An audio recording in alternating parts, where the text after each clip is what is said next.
Congratulations, you made it to the third week here of Business 310. And in this week, we're going to work on two very common types of professional documents at the same time. And this is largely because resumes and cover letters support each other, usually toward the common goal of securing a new position into the future. So in this video, I'm going to go over a few tips and tricks as you either develop a resume from the ground up if it's your first time, or consider revising a resume if you already have one that you've used for something else before. So as we talk through some of these tips, I'll provide commentary at a broad level, but then also for some very specific technical approaches that you can take to improve the document or its accessibility. A few questions that you might want to just think about as food for thought, whether you've developed a resume before or this is your first time. The first one is recognizing that resumes are a very common document. Pretty much everyone's heard of one, if not having actually written one before. So think about what kind of advice you've heard. It turns out that there's actually no one specific way to write a resume. Different people might choose to prepare a resume in different ways and be equally successful. But start by thinking about what advice have you heard and maybe what questions do you have? Just based on your own impressions, what do you think makes a resume look good or work well? What do you think a good resume should look like?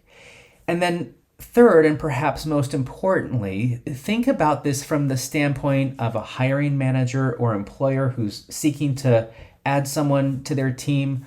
What do you think those people are looking for in a resume?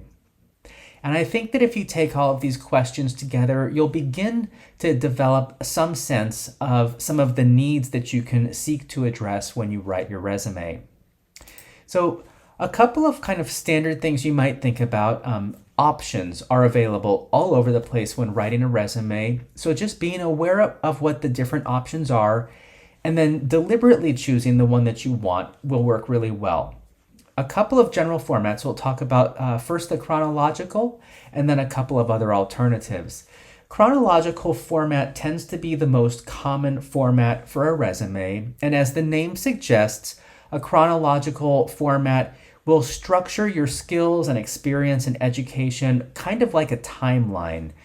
Usually the way these are listed will put the most recent experiences you've had at the top of a list and then work backwards in time so that the things that appear lower on the list and closer to the bottom of the page are going to be the things that you did furthest back in your past.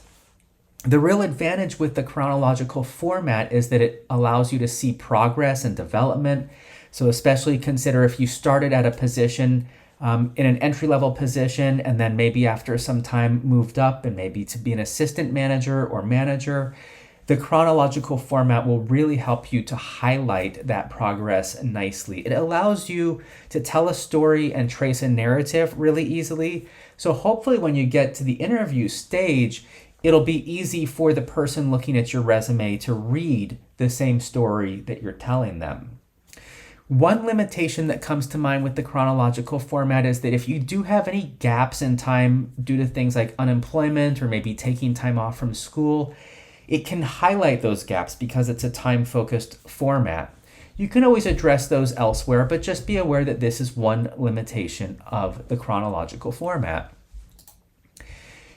A couple of things to think about if you use the chronological format is typically in English language and as well as others, the order that information is read on a page, as you can see here on the slide, is what we call the F format. And that just means that the first place a reader's eyes go to are going to be the top left corner of the page, and then they'll typically move from left to right as if you were reading lines of text.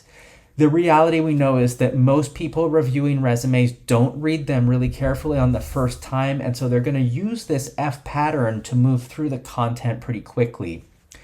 So as the person writing the resume, that just means it's going to be to your advantage if you use the chronological format to really put your strongest and most recent experience up at the very top left-hand corner, and then bring the more older things basically toward later parts, working downwards. In other words, the oldest things in your work history that are on the resume should show up at the very bottom. So there's a different way to construct a resume, and this is one that can work well for a couple of different groups of people. It's called the functional resume. And so unlike the chronological resume I was just talking about that develops a timeline and basically looks, from present into the past, the functional resume is totally different. It'll look at your same set of experiences and skills, but it does so from the standpoint of focusing on different clusters of skills or proficiencies that you've developed. So who is this good for? Well, it turns out that a functional resume will be most effective if you're maybe just starting. If you don't have very much work experience or other types of experience, if you just find yourself preparing the resume and saying, I don't know what to put down here, consider working with a functional or skills-based resume format because it actually gives you a lot more flexibility. With a skills-based format, you'll have headings. It'll look a lot like a chronological resume, but rather than having things spelled out as timeline, you'll be able to discuss different skills that you've developed either in school or through work or volunteer service or really anywhere else for that matter. The other group of people that this might work well for are people who have a very long work history. So if you've got so many experiences over an extended period of time that trying to compress it into a chronological resume just feels difficult, you might consider using a functional or skills-based resume to cluster your experiences together, and that can help you abbreviate or summarize those experiences into some content that's manageable and can fit onto 1 or 2 pages. Whatever format you take, some of the most common sections that we see on resumes are listed here. Bearing in mind that you don't have to follow a specific format, these are pretty common and they typically show up in this order. A header section will include your information, your name, your email address. If you want, you can include your physical or mailing address, a phone number. If you have a website, you can use that. If you have things like a LinkedIn profile or any other kind of professional account or social media that you would want people to see, include it in the header at the top of the page. Again, this goes back to that F pattern for reading. The top of the page is what people are going to look at first. In most cases, the section on your education will follow, although sometimes people choose to put that a little further down if you have a strong work background and history of work experience. So that's the third thing that's listed here, any kind of related or relevant work experience. Keep in mind that that can go beyond just paid work. It could also include other kinds of work experience, volunteer service work, and things like that. If you have special skills, language skills, or other kinds of proficiencies, you can consider adding those.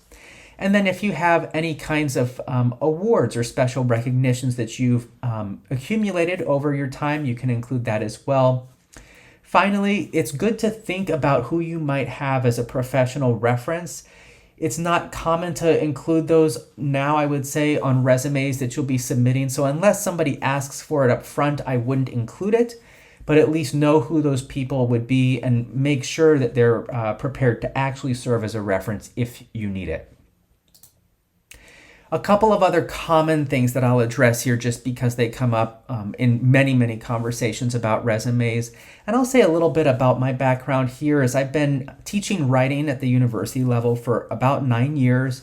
And for most of that time, I've been teaching resumes either as part of it or as the central focus, as in our business communication class. So this one comes up a lot, the objective statement. And what is an objective statement? Or a profile statement? These are typically short statements that range from one sentence to a couple of sentences that appear near the beginning or at the top of a resume. I think it used to be fairly common to include these, and so they became kind of a standard component in a resume. But at present, it seems like there are some different opinions about how helpful they actually are and whether or not they're really necessary. So I'll say this about objective statements or personal profile statements. First of all, they're optional. It's really up to you whether you want to have them or not. My general advice is actually going to be to avoid using them unless you have a very good reason for doing so. And here's why. Well, the advantage is that they can be a really nice, brief way of stating what you want to do. It turns out that most objective statements all sound the same. They say something like, I am a skilled professional and I really want to get this job. We can change the words around, but they're basically all saying the same thing. I really want this position and I'm qualified for it.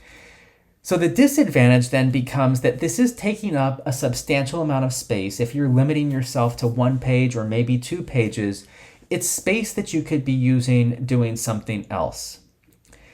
Similarly, if you think about a personal profile statement that says a little bit about me, I am a student who is currently studying business administration and I have a background experience working in grocery store management, and I've done volunteer service at my church. This is a really nice overview, but if that information is already going to be conveyed in the rest of your resume, the question is it really worth the space on the page that it's taking up? So that's the thoughts I have on the objective statement. I'm curious to hear what you think.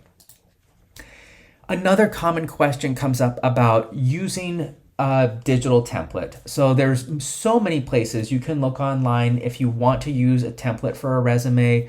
Microsoft Word has them, Google Docs has them, Canva has them, just to name a few. They're ubiquitous. Here are my really direct and candid thoughts about using resumes. There are some benefits to doing that. They typically are designed by professionals, so they look really nice. The downside of that is because they look really nice, a lot of people use them. So if you're trying to be unique, everybody's going to be using the same template. In one section of Business 310 that I taught, I found something like out of a class of 20 students, about 11 people without talking to each other chose the same template. And so I was looking at 11 of the 20 resumes looked to be formatted exactly the same way. So just know that that's a kind of side effect of the best looking templates in common places like Google or Word or Canva getting picked often. They're easy to work with, which is really nice. So if it's your first time building one, it might actually be a really good place to get started. And one of the best things I think is that they can be really good design inspiration for what a resume could look like. If you're inspired by a template, my suggestion is if you have the time and you want to work through the software, try building it yourself. In other words, if you find an awesome looking template on Google, instead of just using it, try copying it from the ground up. And here's why. The biggest limitation is the lack of originality, like I said. But really, in terms of function, the limitation of using a template for a resume is you don't always know how it is formatted. And typically, resumes are documents that have lots of formatting to get things exactly on the page where you want them to be. And so the problem is if you don't know how the document has been formatted and later want to make updates to the document, it can be very difficult to change the document and have it still look good because you don't know how it was created. So that's why I suggest take the inspiration. If you really like that snazzy looking blue and white resume or the one with a really great looking modern font, go ahead and try developing the same resume on your own, and then you'll know how it was created. So in that case, you can get around the problem of it being difficult to modify or update. If you have questions about how to do this, I've got quite a bit of experience working through and with and around templates, and I've also got horror stories about how they've gone badly. I'm happy to share any of that if you're interested in hearing it. Another note here, pretty easy one I think to work with, but nonetheless this is one that can get tricky for a lot of writers, is what happens between the time that you're working on the resume and how you finalize it and how you might turn it in as an assignment for this class or submit it for peer review so that your classmates can give you comments. And maybe more importantly, if you actually end up using it and submitting it, what happens then? So a couple of things I'll say. First of all, basic formatting, make sure that you have enough room around the edge of the page. We call that a margin.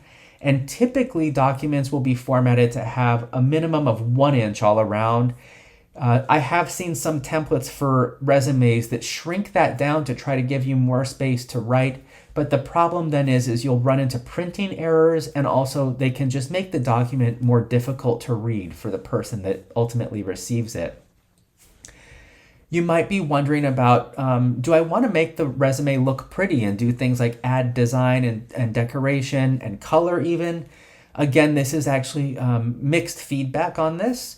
In business, it's pretty common to avoid color and use a black and white resume and just go for something that's functional.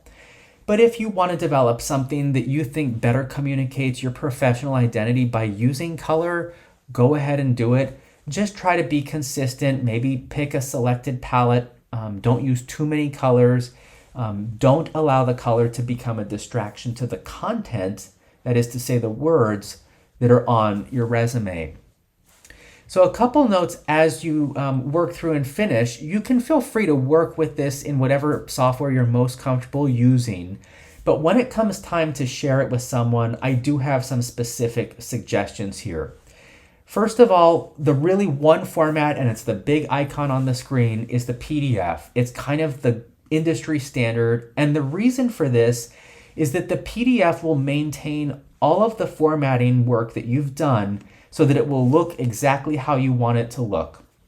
If you've ever opened a file that somebody sent that was in some other format, and maybe you opened it up on your phone or on a tablet, you noticed that things got all jumbled around. The one purpose for using the PDF is to avoid that. So it will look exactly the way you want it. The other thing is, once things are in a PDF, they're not going to be getting changed. Whereas if you send something in another format, like a Word document or a Google Doc link, it's pretty easy for things to get changed up, and they, again, might look different than you intended them to. So my advice for resumes and cover letters is when you get to sending the final drafts or drafts for review, use a PDF, and it's pretty easy to save documents in PDF format, even if you're working in Microsoft Word or Google Docs. If that's a new process for you, let me know. I'm happy to help show you how to do it. The other piece I'll mention is what you decide to call your file. So each of us working on our own resume, we're probably just going to call it something like resume or my resume or resume and the date. But keep in mind that if you're actually sending this off, if you're applying for a position, there's going to be lots of resumes coming in there. So what you want to do is give your file a name that's going to be specific and help identify you. So my suggestion is use your first and last name. In my case, I would name the file something like Ryan Murphy's resume, and then maybe even put in the date so it's very specific. Don't just call it resume. There is flexibility here, but these are all my suggestions, just so it goes a little smoother for you. And as I close this out, I'll just point to something that's kind of unique about our school here, CSUCI or Cal State University Channel Islands. Whatever we call it, it turns out that the school does have a slightly longer name. And in my experience teaching here, I've noticed that students and other people tend to have a whole lot of different names that we call it. So something fun for our class I thought we could do would be to develop a collaborative list that lists out all of the different possible ways that we might name the school, accurately or inaccurately. And I'll give you some extra credit if you do this. So you can follow this Google link here, and this is what the document looks like. It's got a little bit more about directions. For each name that you add, you can get an extra point of extra credit. And once we get a list, I will go back through and kind of identify the ones that I think you could use, and then the ones that I would avoid using. And I'll just say on the screen right now, there's at least one that's pretty incorrect, but I see it commonly. So I will point these out, and I encourage you to add the list here. When I've done this with other classes at Channel Islands, I've been able to get a list actually of at least 20 different names. Kind of surprising. So as I wrap this one out, I'll just say thank you for your attention here. Resumes are fun because they're so individual, but they can also be tricky because they work out in so many different ways. The last thing here that I will put up to think about, and this is really now in the era of artificial intelligence, is this question about who's going to read your resume. Of course, for this class, it'll be your classmates and I'll read your resume. But if you're submitting your resume for a position, there's a really good chance that it's actually going to be a computer with some kind of artificial intelligence that's going to be looking at your resume or reading it first and making an assessment about whether you're a good fit for the position that's there. So I'll talk a little bit more in the video about cover letters for strategies about how to write effectively to get to the AI, but I would just say that a well-designed document with language that specifically addresses the positions will be really effective. And in future lessons, I'll also share some tips about making the accessibility of your document enhanced so that even a computer can read it and get the point that you're communicating across. If you have questions, as always, let me know, and I look forward to taking a look at your resumes. Thanks.